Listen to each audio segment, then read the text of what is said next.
కాంగ్రెస్ ప్రభుత్వం మూసీ నది పేరు మీద అవసరం లేకున్నా కూడా దాదాపు 1,50,00,00,000 రూపాయలకు పైగా ఇవాళ బ్యాంకుల నుంచి అప్పులు తీసుకొచ్చి దాని నుంచి ఎలాంటి ప్రయోజనం లేకుండా ఇవాళ ఖర్చు పెట్టాలని చెప్పి చూస్తున్నారు.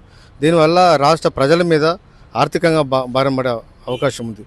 కేసీఆర్ గారు ప్రాజెక్టులు కట్టినప్పుడు కాళేశ్వరం ప్రాజెక్టు కడితే దాని ద్వారా వ్యవసాయ రంగం బాగుపడ్డది. చెరువులను పునరుద్ధరించడం వల్ల భూగర్భ జలాలు పెరగడం వల్ల ఇవాళ వ్యవసాయం బాగుపడ్డది. దానివల్ల పరిశ్రమలు బాగుపడ్డాయి కాబట్టి ఇక్కడ ఈ రాష్ట్రంలో ఉత్పత్తి రంగం పెరిగింది, పరిశ్రమలు పెరిగినాయి కాబట్టి అందరికీ ఉద్యోగ అవకాశాలు దొరికినాయి, ఉపాధి అవకాశాలు దొరికినాయి.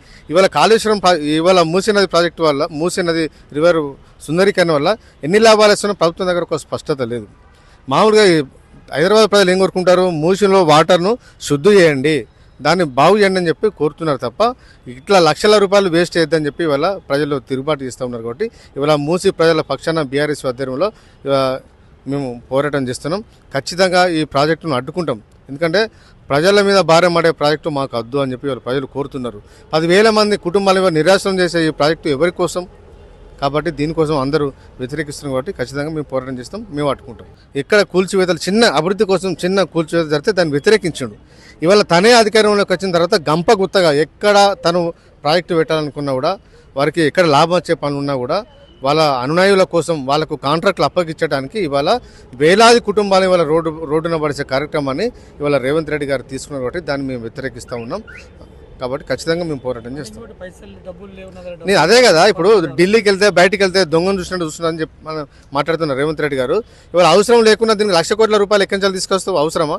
మీరు ఇచ్చిన ప్రామిసులన్నీ పెండింగ్లో ఉన్నాయి. ఇవాళ 2 లక్షల ప్రభుత్వ ఉద్యోగాలు భర్తీ ఇస్తున్నారు, వాటికి నిధులు లేవు. అదేవిధంగా రియంబర్స్మెంట్ కోసం 10,000 కోట్ల రూపాయలు ఇస్తా అని చెప్పారు, దానికి నిధులు లేవు. కళ్యాణ లక్ష్మి, షాదీ ముబారక్ ఇవన్నీ అన్ని పెండింగ్లో ఉన్నాయి. విద్యార్థులకు విద్యానిధి పథకాన్ని ప్రవేశపెట్టి 5 లక్షల రూపాయలు ఇస్తా అని చెప్పారు, దానికి నిధులు లేవు. వీటన్నిటికీ లక్షల మందికి ఉపయోగపడే వాటికి మాత్రం నిధులు లేవు. అదేవిధంగా సర్కారు స్కూళ్ళను బాగు చేయడానికి మీ దగ్గర నిధులు లేవు. ఆకునూరు మురారి విద్యా కమిషన్ చైర్మన్గా సూచించినట్టుగా విద్యారంగానికి 18% నిధులు కేటాయించాలంటే మీకు చేతులు రావు.